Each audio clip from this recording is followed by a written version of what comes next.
pass to Quentin Millora-Brown. Some stops. Oh, good block again by Edu. Clock winding down. Oh, what a pass! Ka-express, sa isang groundbreaking development para sa Gilas, Pilipinas, ang FIBA ay formal nang nagpalit ng status para kay Quentin Millora-Brown o QMB mula sa pagiging naturalized player tungo sa pagiging local player para sa pambansang koponan. Beautiful attack and drop to the...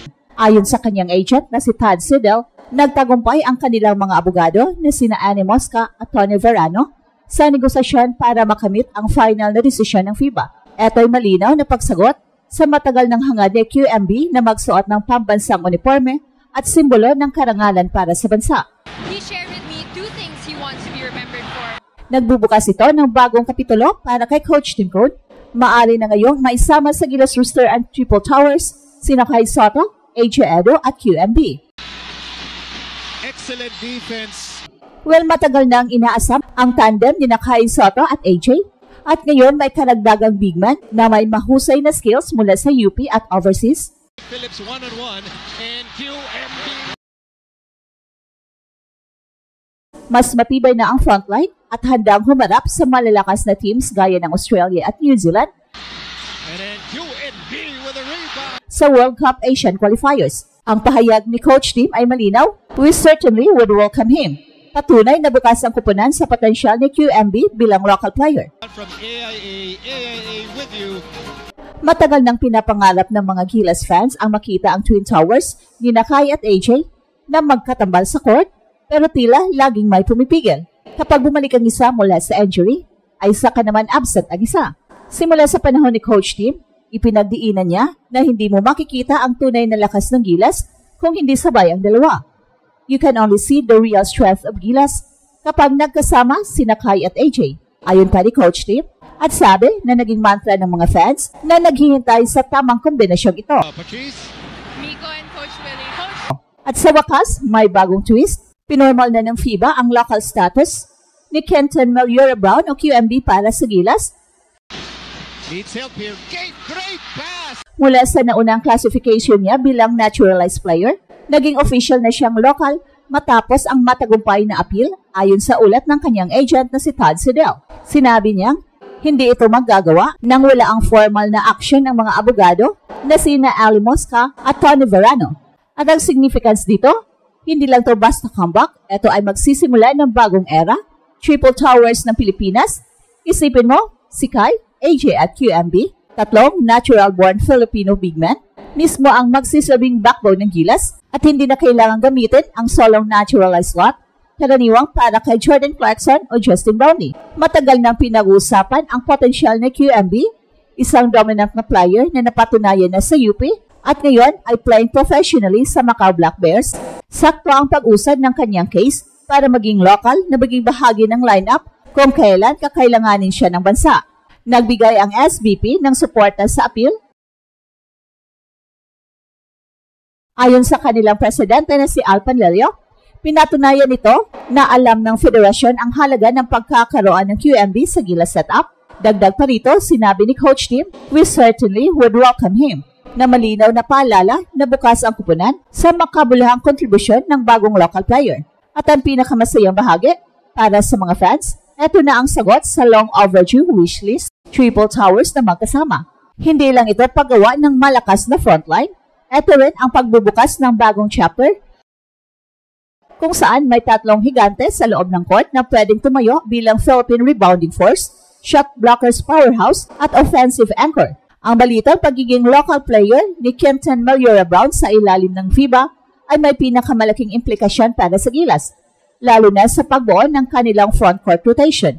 Kung tutuusin, bago pa man lumabas ang desisyong ito, limitado na ang espasyo sa roster para sa mga naturalized players dahil sa isang slot-only rule ng FIBA. So ibig sabihin, kung gusto mong isama ang isang malakas na naturalized center tulad ni Justin Brownlee, kailangan mong magbitaw ng isa pang malaking manlalaro kung siya ay classified bilang import. Pero ngayong local na si QMB, malaya na siyang makapasok sa lineup kahit na merong Justin Brownlee bilang naturalized player. Sa perspektibo ng FIBA Asia Cup campaign, nagkakaroon ng mas flexible na rotation ang Gilas. Sa mga nakaraang taon, kulang tayo sa depth sa ilalim tuwing may injury o foul trouble. Halimbawa, ng huling laban kontra sa malakas na Oceania teams tulad ng Australia at New Zealand, kitang-kita ang hirap natin kapag wala si Kai o AJ sa loob. Kung magkataong magka-injury man ang isa, may papalit na parehong mataas ang basketball IQ at may chemistry sa sistema, at parehong bata pa. Hindi rin dapat maliitin ang emotional boost na dala ng balitang ito. Ang mga fans at mismong players ay mas energized kapag may dagdag na sandata sa arsenal. Sa QMB mismo, ayon sa kanyang agent, ay excited at the possibility na magsuot ng Pilipinas jersey. Ang ganitong level ng commitment mula sa isang player na technically pwede namang pumili ng ibang landas ng kanyang career ay nagbibigay inspirasyon sa buong kupunan. Well, kung tutusin, ngayon lang muling magkakaroon ng gilas ng pagkakataon na mag-field ng 3 6'8 plus players na lahat ay local under FIBA rules. Kasama pa ang isang elite naturalized player. Ito ay hindi lamang upgrade sa personnel, isa itong pahayag sa rehiyon na handa ang Pilipinas magdala ng bagong version ng gilas, mas malaki, mas matatag at mas handang lumaban sa physical rules sa international basketball. At kapag pinag-uusapan ng gilas, hindi lang ito tungkol sa mga pangalan o papel sa roster, ito ay tungkol sa pagkakaroon ng balanse, basketball IQ at malalim na puso para sa bayan. Ngayong formal nang na-reclassify bilang local sa QMB, kompleto na ang unang 3 higanti ng gilas, Kai Soto, AJ Edo at Quinton Malura Brown. Pero bukod sa simbolikong pangalan, ang tunay na bigat nila ay nakikita sa mga numero at sa mga bagay na hindi nasusukat sa stats. Una, tingnan natin si QMB. Nung ito'y kasapi pa sa UP, hindi mahalata ang malaking papel niya bilang starter, pero ang kanyang unang Final Four appearance, nagtala siya ng 17 points, 10 rebounds and 3 assists, at may 2 steals, habang nanalo ng critical na free throws na humugot ng tagumpay. Ikinumpara kay Coach Tim Court ang performance niya sa isang player na kayang mamalagi sa big stage dahil sa basketball IQ at clutch mentality. Hindi basta-basta lang ang resulta, ito ay formal na pahayag na handa na siyang magbigay ng dagdag na sinag para sa gilas.